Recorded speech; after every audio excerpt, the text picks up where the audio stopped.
Let's get more on all these strands. I'm joined now by Daniel Levy, president of the US Middle East Project. Daniel, great to see you. Just picking up really on what Jeremy was saying and Netanyahu's plans, this expansion, perhaps not a surprise to you and I, because we have talked about his intentions in Gaza, and we've particularly heard that in the last few months, as Jeremy and I were talking about. But now they're talking about the conquest, this is the language, of territory and remaining there. Talk to the significance of this and the fact that this is actually, you think this is actually going to go ahead? Or is this a, go ahead. So let's distinguish between two things maybe, Issa. One, there is an element potentially of bluff about this. Mm-hmm. President Trump is about to visit the region. There are ongoing efforts. Israel may be trying to influence the terms of a ceasefire. However, if Israel sticks to its position, there will be no ceasefire. So the massive reservists haven't been called up, and that will be a challenge. If Israel does take Gaza, then its troops are going to face more resistance and Israel will incur more losses. Right now, bombing from the air, shelling, drone attacks, that's cheap for Israel in terms of putting its own soldiers at more versus less risk. That's one thing going on. But of course, it's not bluff in terms of the realities inside Gaza. Since March the 2nd, nothing being allowed in. You now see children dying of malnutrition. 9,000 have been treated for severe malnutrition. 91% of the population face severe food security. And now they seem to be saying, we're going to make it even worse. Plus this idea not only of preventing the agencies that can change things in short order, know how to, but outsourcing this to firms that I think will be designed to keep people just hovering below that famine line. We know of war profiteering. This foundation they seem to be bringing in sounds like genocide profiteering. And we have heard, from what I understand, my producer just telling me in my ear, that we have heard from US President. He was asked about Gaza, just in the Oval Office. I haven't heard what he said, so let's listen to it together. Let's have a listen. We're going to help the people of Gaza get some food. People are starving, and we're going to help them get some food. A lot of people are making it very, very bad. If you look, Hamas is making it impossible because they're taking everything that's brought in. But we're going to help the people of Gaza, because they're being treated very badly by Hamas. Thank you very much, everybody. Thank you.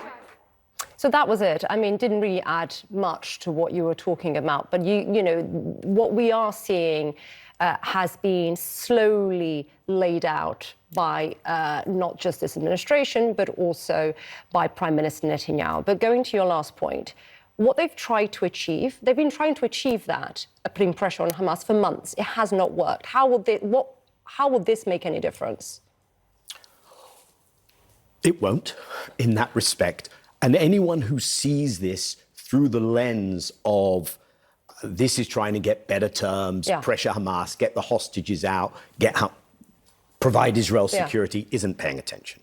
The Israeli side have been quite clear. That's why Prime Minister Netanyahu faces an International Criminal Court arrest warrant request for war crimes, because they have made quite clear that this is really about making Gaza uninhabitable for Palestinians.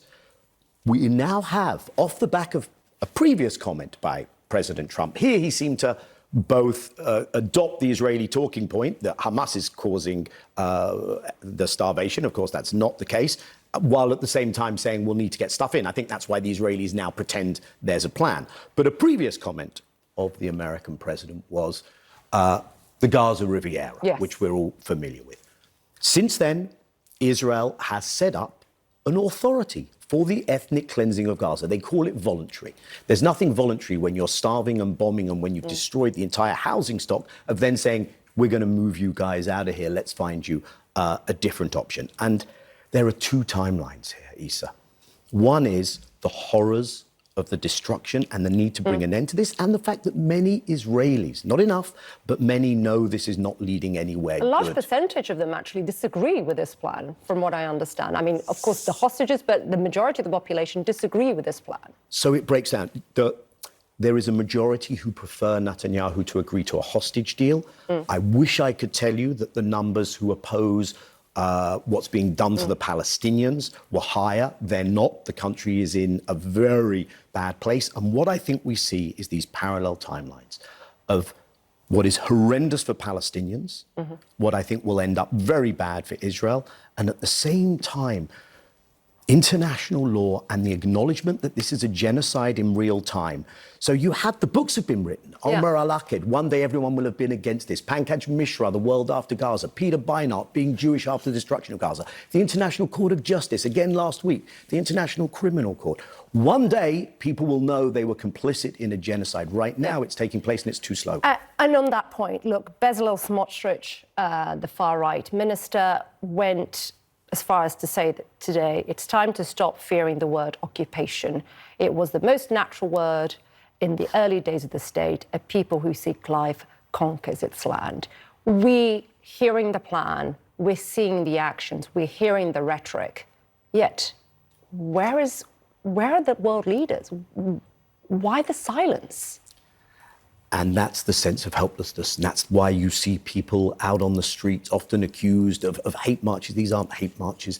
These are, as I say, I think one day people will look back on that. I hope that's the case. Because where is the leadership?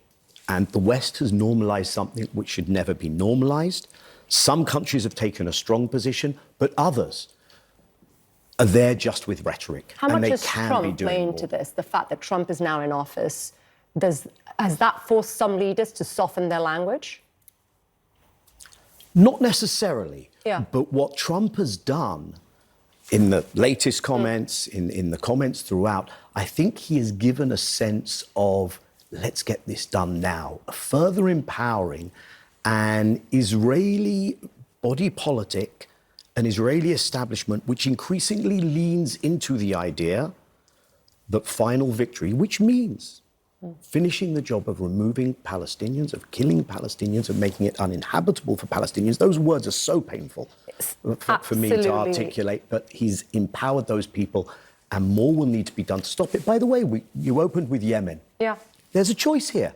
Allow Israel to continue bombing Palestinians, then Houthis in Yemen will, in solidarity, continue, and then the US, UK, Israel will bomb Yemen. You can have that entire circle of bombing, or you can stop it in its entirety and prevent this genocide. That's where we need to be. It is absolutely chilling, of course, for so many people in Gaza, but also for those hostages. Families of those hostages are waiting, of course, for their loved ones to return. And they know Netanyahu is and he's the made least bit interested. And the administration's made it clear that that's not their priority. They've said that openly. Daniel, great to see you. Thank you very much. Thank you.